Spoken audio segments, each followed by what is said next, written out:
Good morning students. Welcome to the online classes by Blue Mount Senior Secondary School. Today I am here with the second part.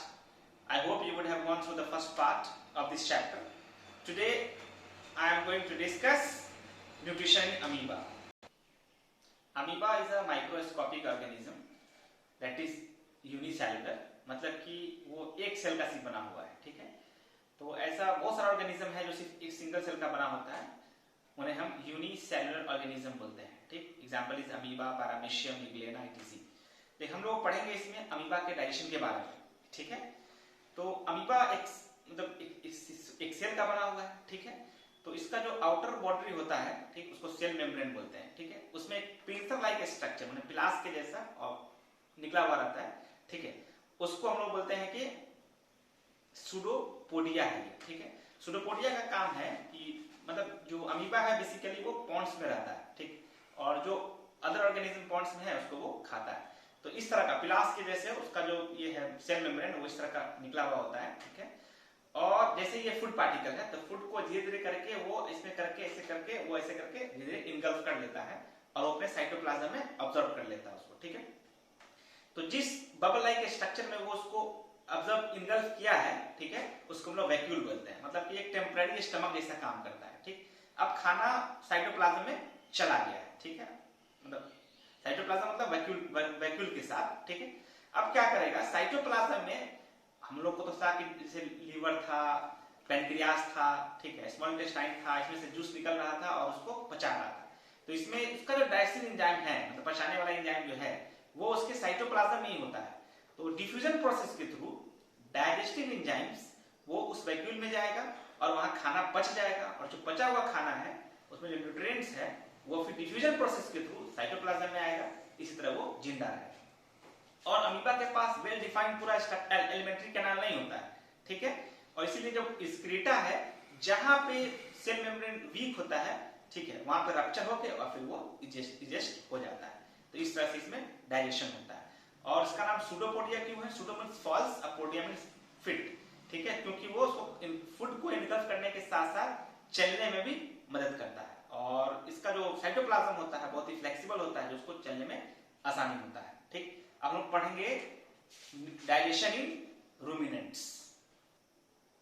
Now I am going to discuss digestion in ruminants. Ruminants किसको बोलते हैं? ऐसा organism जो ruminate करे। Ruminate का मतलब कि पहले वो खाना को थोड़ा थोड़ा चबा करके, पार्शियली च्यू करके उसको पहले अंदर ले ले, स्वालो कर ले, और फिर दोबारा उसको बाहर निकाल के और फिर दिन चबाते रहे और फिर दोबारा उसको स्वालो करे। ऐसे ऑर्गेनिज्म को बोलते हैं हम लोग रूमिनेंट्स, ठीक है। एग्जांपल इज जैसे गाय हो गया, भैंस हो गया, बकरी हो गया, ये सब जो है रूमिनेंट्स है, ठीक। तो उसके पास भी वेल स्ट्रक्चर एलिमेंट्री कैनाल पूरा होता है, ठीक है, जैसे कि ब्यूबल कैविटी, इसोफेगस। तो पहले क्या किया, वो खाना को पार्शियली चबाएगा, मतलब खूब अच्छे से नहीं चबाएगा, ठीक है, और थोड़ा थोड़ा चबा करके जल्दी जल्दी उसको स्वालो कर लेगा, ठीक है। उसका चला जाएगा इसोफेगस में, जिसको फूड पाइप भी बोलते हैं, ठीक है। उसका जो स्टमक होता है उसका 4 कंपार्टमेंट होता है। तो पहला कंपार्टमेंट रुमेन होता है, दूसरा रेटिक्यूलम होता है, तीसरा ओमेजम होता है और चौथा एबोमेजम होता है, ठीक है। जैसे ही वो खाना को सबसे पहले पार्शियली चबा हुआ जो खाना है उसको स्वालो करेगा और वो जाके रूमेन में चला जाएगा, ठीक है। रूमेन में जाके वो छोटा छोटा गोला टाइप का बन जाएगा, छोटा छोटा बॉल बन जाएगा। रूमेन में 2 काम होता है, एक तो छोटा छोटा गोला बनता है और दूसरा मतलब घास में क्या होता है, एक एंजाइम होता है इसको सेलुलोज बोलते हैं, वो बहुत ही हार्ड टू डाइजेस्ट होता है, उसको सब नहीं पचा सकता। उसको वही पचा सकता है जिसके स्टमक में कुछ उस स्पेशल टाइप का बैक्टीरिया और प्रोटोजोआ होगा जो कि रूमिनेंट्स के रूमेन में होता है, ठीक है। तो उसको क्या किया, वहां पे सेलुलोज को डाइजेस्ट कर दिया, ठीक है। और यहाँ पे छोटा छोटा गोला भी बनाया है फूड का, उसको कट बोला जाता है। तो अब छोटा छोटा गोला बन गया है, उसको वो दोबारा मुंह में वापस लाता है, ठीक है, और फिर दोबारा चबाता है और दिन भर चबाते रहता है, ठीक है, जिसको हम लोग जुगाली करना, मतलब फार्मर की भाषा में जुगाली करना बोलते हैं। वो बहुत ही जरूरी है। जुगाली करना मतलब क्या कि अंदर वाले खाना को दोबारा निकाल करके, मतलब कड को, जो कड बना है रूमेन में, उसको निकाल करके दोबारा चबा रहा है।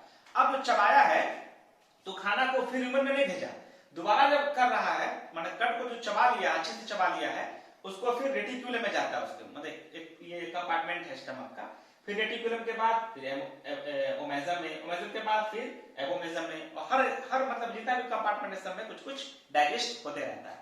फिर उसके बाद चला जाएगा स्मॉल इंटेस्टाइन में, फिर लार्ज इंटेस्टाइन में, फिर रेक्टम में, और जो स्क्रीटा होगा वो एनस के थ्रू बाहर आ जाएगा। ठीक है, तो ये जो 4 कंपार्टमेंट है इसको अच्छे से याद करना है। ठीक है, उसको हम लोग रूमिनेंट्स क्यों बोले हैं, इसको याद ध्यान में रखना है, क्योंकि वो रूमिनेट करता है, मतलब कि खाना को दोबारा निकाल करके चबा रहा है। ठीक है, और जो खाना जो बॉल टाइप का स्ट्रक्चर बना है इसको चबा रहा है, उसको हम लोग कड बोलते हैं, इसको ध्यान में रखना है। ठीक है, now your chapter comes to an end. Solve all the questions given in your book.